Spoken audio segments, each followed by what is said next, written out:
Out of all of Capcom's forgotten fighting game IPs, I think Rival Schools is the most interesting outside of the game itself, because its creation feels like Capcom's direct response to many trends in pop culture and gaming during the mid-90s. The stoic karate man wasn't the go-to protag in anime and manga anymore. Instead, the hot-blooded school delinquent was coming back into style.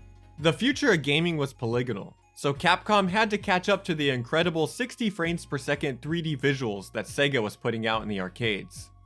But most importantly, fighting games were progressively getting more and more complicated, making it harder for a new player or casual fan to justify putting a coin into an arcade machine, and Capcom aimed to capture an audience outside of just the hardcore crowd. So Rival Schools is a simplified amalgamation of many of the mechanics in Capcom's other current fighting games at the time. Instead of 6 attack buttons, there were now only 4. Every character has easily hit confirmable strings. There are no charge moves or even 360 motions. Launchers are universal and a lot slower to combo from compared to the Versus series. It's technically a tag game, but you only have to learn one character because you're never forced to switch. And there are even fun little spectacle supers that you can do by just pressing 2 buttons. Rival Schools made all of the flashy stuff much more accessible. But I think the other crucial appeal to casuals is a bit more subtle, and it came in the way of cashing in on fandom, which was a department Capcom was severely lacking in for their other fighting games in my opinion. We can argue all day about whether Capcom fighters or SNK fighters are better mechanically, but the one thing I'd say SNK definitely had over Capcom was that they capitalized on their characters' appeal and world building in much more personal ways. Street Fighter's plot is purposely a bit vague, and its characters usually have 1 or 2 defining relationships or a generic goal for their fighting participation. While something like KOF, on the other hand, had a continuously progressing plot with a rotating cast of characters whose relationships with each other were constantly changing, which is showcased by how they interact with each other, or even with what team each character ends up fighting for in every game.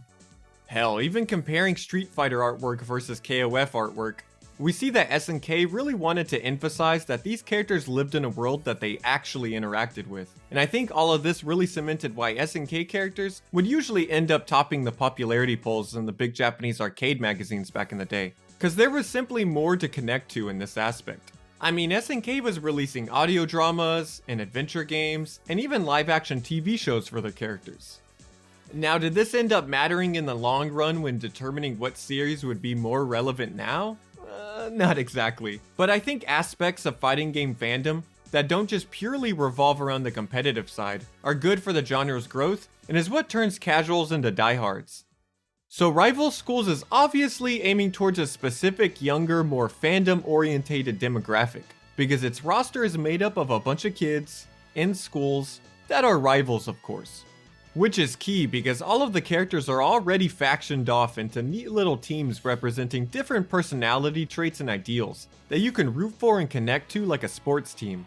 We got the Protag school made up of your typical shonen trio, you got the jock school, the bad kids fighting school, the annoying rich kids school, and even a school for American foreigners. And these characters all have already established connections and lore with each other that is shown inside and outside of the gameplay that go beyond the insane plot of people getting kidnapped and brainwashed by an evil student trying to take over Japan's government.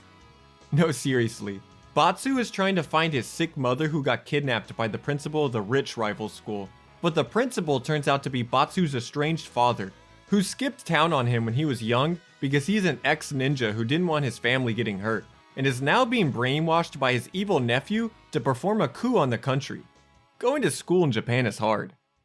And in the PlayStation port of Rival Schools, they added voice acting to all of the arcade mode cutscenes, brand new animated scenes with an original song, and most importantly, an entire second disc full of brand new content separate from the main arcade story mode called the Evolution disc.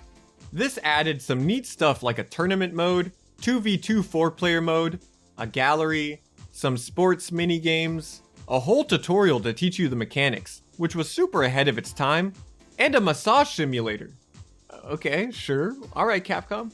But man, this was as good as a fighting game package could possibly get back in the day. This was no bare bones release, except it actually was, at least in the West. You see, the Japanese release of Rival Schools also had an entire full-fledged school sim that was included on the Evolution disc that was omitted in other regions because it apparently would have been too much to translate. In this Neketsu Sesshoun Nikki, or Hot-Blooded Youth Diary mode, you would create your own character, choose what schools and what clubs you belong to, and go throughout an entire school year training your stats, building friendships, and even finding romance with the cast of the game. A mode like this is the final boss of fan service, but to tie it all together, Hot-Blooded Youth Diary forces the player to do tutorials for the actual fighting game as in-universe exams, and then lets you play as the OC character you built up during the visual novel in the versus modes. So it's still all about the fighting in the end, which I think was a genius way to cash in on the popularity of games like Tokimeki Memorial while actually encouraging players to learn and play a fighting game. Hot-Blooded Youth Diary has you create a new first-year student, starting high school in Aoharu City. You get to choose what school you attend, but the actual in-game visual novel takes place in a weird campus-like setting where all of the characters are in shared spaces with the same teachers. So this choice doesn't affect much but starting stats with characters, which is the most important aspect of this mode. You'll be playing through 50 days on the calendar from the first day of school in April to the last day of school in March the following year, with the main crux of the gameplay having you decide who you want to spend your time with and how you respond to their conversations and current situations. If you hang out with someone enough and say the right things, you'll end the school year as their best friend and unlock an ending where your feelings are shared with each other, and you get a nice little character graphic as a token of your relationship.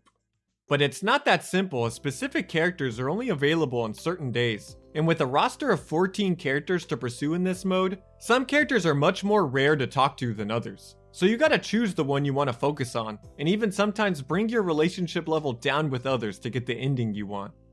But having so many characters to interact with is what makes Hot-Blooded Youth Diary unique, as both male and female created characters get to talk to the whole cast, and you're not locked out of hanging out with Batsu just because you made a guy character. There are still gender-exclusive interactions, and the dialogue definitely pushes you towards the opposite gender. But it is possible to get a same-sex ending, with the girl couple endings being almost identical to the boy-girl couple endings, while the two-boy couple endings kinda steer away from anything truly homoerotic. So you end up having two guys awkwardly blushing about friendship and not love, which is kinda funny, but I'd like to think that this was still pretty progressive for the time.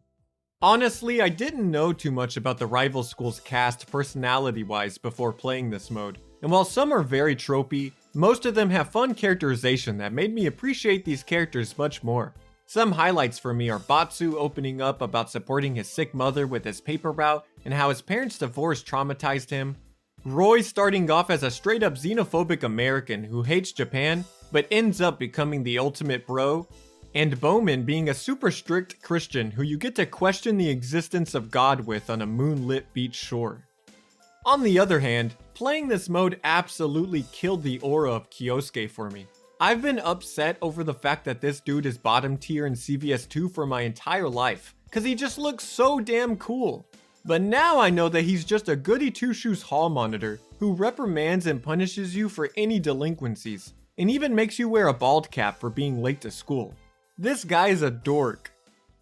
But of course the main focus is the romance, which boils down to spending holidays with someone and trying to have as many flirty conversations as you can. But I think it's a bit funny because many of the characters have in-universe pairings already. Like Shoma and Natsu go to the same school, are both sports obsessed, and have a lot of dialogue regarding their insecurities of being a short guy and a tall girl, and whether the opposite sex will accept them. But I can go from hyping Shoma up on tall girls liking him, to directly telling the tall girl herself that I like her. Hell, Roy's ending actually shows him married to Tiffany, and also becoming the president of the United States, by the way. But that's not important, because I can undermine him and take his girl anyway. I can romance the president's wife. But okay, let's get the obvious out of the way. This is a 30-year-old Japanese game made for a teenage demographic, so there are a lot of aspects of this game that are a bit questionable, but that shouldn't surprise you because the fighting game itself was always very fan-servicey. So I wasn't shocked that the male route instantly begins with the trope of bumping into a girl and accidentally groping her, or how your character comments on the various sizes of his classmates, even stating how Tiffany could only be made in America. But again, I'm not the intended audience for this, and the mix of awkward horniness with the cute wholesomeness of high school romance does capture a small essence of the teenage experience, I guess. But I was surprised at how far Capcom let some scenes go, as I figured we'd only really see hints of surface level affection that are more of a tease than a revelation by the end of the mode. But characters full on confess to you, and some even kiss you. I'm sure that this is quite vanilla compared to its dating sim contemporaries from the time, but as dumb as it sounds, I didn't expect Capcom to, actually let you romance the characters, since there's an existing canon outside of the life sim.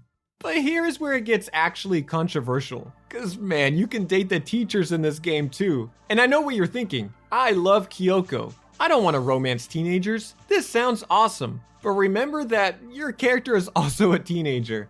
On the school beach day, you can skip hanging out with your of-age student peers to go hang out with a grown woman who asks you what you think about her swimsuit, invites you to hang out with her later, and then shows up drunk on the beach with the night ending with her laying on your lap. To somehow make it even worse, she does comment on the age gap. If you've romanced her enough in time for Valentine's Day, she even asks you to keep her giving you chocolates a secret. None of this is an insinuation. She's a predator. This makes that massage mode I brought up earlier even weirder, cause every time you go to the nurse's office, she offers to put her hands on you, and of course it gives you stat upgrades. After experiencing this, I figured that there was no way the game would let you romance the male teacher Hideo, cause he spends the whole game contemplating on whether or not Kyoko would love him. But unfortunately, I went through an entire school year as a girl, only talking to this dude. And yeah, even he confessed his love to my character by the end. This ain't a joke, y'all. Forget all of the fighting, forget the brainwashing, forget the 16-year-old trying to overthrow the government. We gotta get these guys out of here. Now every time I pick Kyoko, I gotta shake my head so y'all know I don't agree with her actions. Anyways, Hotblooded Youth Diary is a cute mode when you're having legal relationships, and was a smart way to garner a non-fighting game audience to rival schools. And it ended up being so popular that Capcom released an updated release of Rival Schools that included 2 new characters and some balance changes. But more importantly, a new remixed version of the Hotblooded Youth Diary mode with a bunch of new scenes, new characters, and new dialogue. This mode's inclusion is bigger than the logo of the actual fighting game on the cover. It was a hit. This version is definitely the definitive Hotblooded Youth Diary experience, as there is way more to sink your teeth into. Characters have way more graphics for expressions and different outfits, with the actual quality of the drawings themselves looking better. Scenes that used to just be described through text are now shown with images. Special event days like Christmas Eve and Valentine's Day are much grander, and there's way more gameplay variety when it comes to breaking up the text scrolling. As alongside the fighting game tutorial exams are new minigames like this dancing one, fights with Sakura from Street Fighter, who is also here by the way, to prove your strength, and actual multiple choice trivia tests, which triggered some long forgotten school anxiety in me, as I took a test where the correct answer was like C 6 times in a row. That's just evil. Overall, I think Hotblooded Youth Diary is a cool mode, and it's a shame that it never got localized, even though I completely understand why. Instead, the devs added a bunch of preset created characters with different movesets that are ripped from the visual novel to play as in the US version of Rival Schools. But that's not much of a replacement, cause these are just a bunch of random kids that I do not care about. But if there is one thing I guess I could criticize about the school sim, it'd be that the character customization itself is very lacking, and you have no real control over your moveset, as your stats and choices in the story decide what specials you end up with. But playthroughs are pretty short, and only take upwards to 2 hours to fully complete, so it's easy to make a new character and choose a new relationship to focus on. In Rival School's actual sequel, Project Justice, they ended up ditching the school sim and replaced it with this 4-player board game mode for its Dreamcast port, so now you're battling your friends over who gets to make relationships with these characters. Sadly though, I think this mode is very boring, cause you're just rolling a dice and moving to different tiles to talk to characters or get stat upgrades. If you bump into another player, you get to go into a chippy stat-based auto battle, and after 40 turns, the game ends and you go into a tournament where you watch your created characters fight each other with no player control whatsoever. This is a huge downgrade from the PS1 Hotblooded Youth Diary to me, but I do really love these character models at least. This mode also never left Japan, of course. It took over 20 years, but I'm happy to know that Capcom has once again realized that the single player experience is important to growing an audience for a fighting game. And it's super cool that Capcom is being more loose with how they're letting their fans interact with their characters. But I think World Tour mode could take more notes from rival schools, and just let you date Chun-Li. Legally, of course. Look, I don't know what to say or how to end this. I was bummed when I found out that Kyosuke was annoying. But then I found out that we got predators in the roster that are teaching the youth of Japan. Thank God Sakura doesn't go to these schools. I think Kyoko exists as a waifu character that most people have never even played, so I apologize for dropping the real lore on her. So with that, I guess, thanks.